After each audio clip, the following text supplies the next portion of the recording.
of his father-in-law Jethro, the priest of Midian. He led his flock beyond the wilderness and came to Horeb, the mountain of God. There the angel of the Lord appeared to him in a flame of fire out of a bush. He looked, and the bush was blazing, yet it was not consumed. Then Moses said, I must turn aside and look at this great sight and see why this bush is not burned up. When the Lord saw that he had turned aside to see, God called to him out of the bush, Moses, Moses.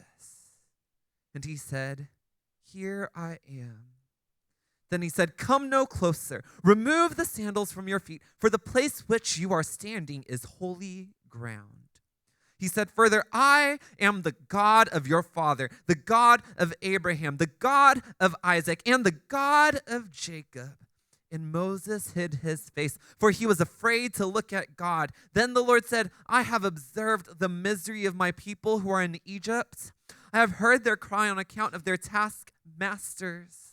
Indeed, I know their sufferings, and I have come down to deliver them from the Egyptians, and to bring them up out of the land to a good and broad land, a land flowing with milk and honey, to the country of the Canaanites, the Hittites, the Amorites, the Perizzites, the Hivites, and the Jebusites. The cry of the Israelites has now come to me. I have also seen how the Egyptians oppressed them. So come, I will send you to Pharaoh to bring my people, the Israelites, out of Egypt. But Moses said to God, Who am I that I should go to Pharaoh and bring the Israelites out of Egypt? And he said, I will be with you. And this shall be the sign for you that it is I who sent you. When you have brought the people out of Egypt, you shall worship God on this mountain. This is the word of the Lord. Bushes don't usually glow in the dark. They don't usually light up and illuminate the wilderness, and they usually don't stand out. So when you go into a park or when you go to a forest, you notice the bushes. Bushes don't usually burn with flames of fire for hours, and they usually don't burn without turning into ash, right? But bushes do burn. A burning bush isn't a spectacular sight. There's nothing really extraordinary about it. It happens every year, multiple times a year in Yosemite, California. And this year it's happening all too often in the national forests of Canada. A burning bush is nothing spectacular. There's nothing special about it, but a burning bush that calls out your name, now that's a sight.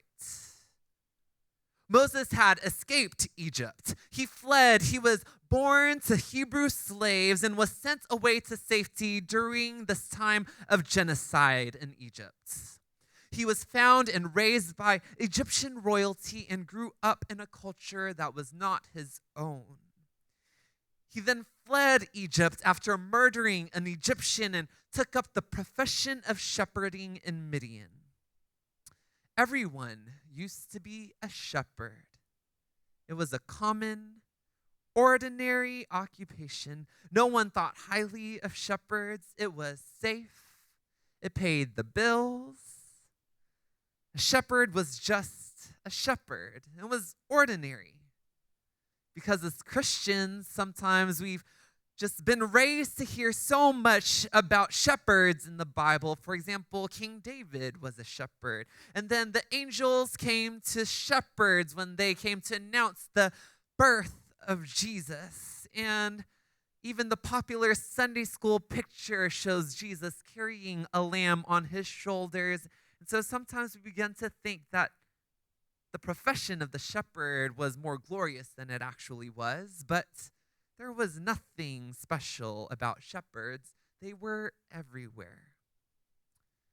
So Moses took up this occupation of shepherding, and as a shepherd, he went to take his flock into the wilderness, to take his sheep out for a walk. And on this day, the text says that Moses went beyond the wilderness. He went past the desert and what in the world was Moses doing going so far away from his home? Why would he take his sheep so far away? Why go on that extra long walk that day? Did Moses know that there was some place that he needed to be at that moment? Did Moses even realize that he was already so far out of the wilderness? Maybe he was daydreaming and just lost track of time. Or did he feel like something was leading him on? Maybe there was a force drawing him to that place, much like maybe the force in Star Wars leading Anakin. Doesn't say, but quite coincidentally, he arrived at Horeb, the mountain of God, the same mountain that the 10 Commandments would be given to him. So Moses stumbles upon this mountain, the mountain of God. Whether or not Moses realizes that this was a holy mountain, we don't know. We don't know whether he was making a religious pilgrimage that day. We don't know. But he was there. Moses was at the right place at the right time. Maybe it was divine intervention. For he saw a burning bush that did not burn up, and God saw that Moses was coming. God was there, and he saw that Moses saw him and that Moses was coming towards him. This time was right. The time was right, and the place was holy. Sometimes we just stumble into unfamiliar territory, right? We don't know why we are there or how we got there, but still God meets us there in that place. Think about my first experience with God, my salvation experience, you could say. I think about the first time I heard the voice of God. I think about the voice I heard when God called me to go to seminary. Think about the other encounters and how strange those experiences were because they happened in ordinary places when I was doing business as usual. For example, God told me to go to seminary when I was driving my little Scion TC car on the freeway. There was nothing special about driving my car on the freeway, but there was something special about God speaking to me then and there. I could hear his audible voice like thunder, calling me to go study him in school. There was something special about that time, even though what I was doing in the place that I was at was not special. Have you experienced something like that before? God turning something ordinary into something extraordinary, right? A normal, everyday event, but then God. Then God comes in, and that ordinary, mundane becomes the most brilliant, most thrilling, eventful something. So Moses saw a burning bush. Nothing special about a burning bush during his normal work shift with his sheep, but quickly realized that the normal burning bush was not normal at all because the bush did not burn up. So he got closer and closer, and God calls his name. God then commands him to not come any closer and to take off his sandals because the place on which he is standing is a holy place. God does not tell Moses to take off his sandals and then come closer.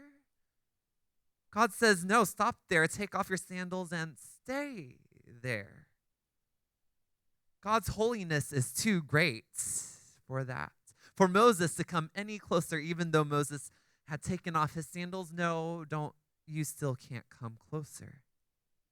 Moses has to stay where he is at, remove his sandals, and then stay.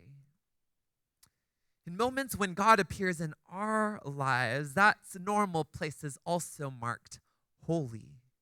It could be the park, it could be our house, our closet, or maybe even Walmart. But in that moment, something grasps us, doesn't it? And takes a hold of us, and we don't do anything because we can't do anything. God takes control, and all that we are left to do is to take off our sandals and just stand reverent before a holy God, to just stand there in awe of him. That's exactly what Moses did. He just stood there hiding his face, but still listening to the voice of Yahweh, the piercing, clear voice of God. God then tells him about how he has seen the suffering and the oppression of the Hebrew people brought on by the Egyptians. God always listens to the cries of those suffering. Every time we cry, God hears. When Abel's blood spilled on the ground, the Hebrew says that the ground moaned. The ground actually cried out. It literally opened up its mouth and moaned aloud, and God heard. And here the Israelites were groaning and crying again, and God hears.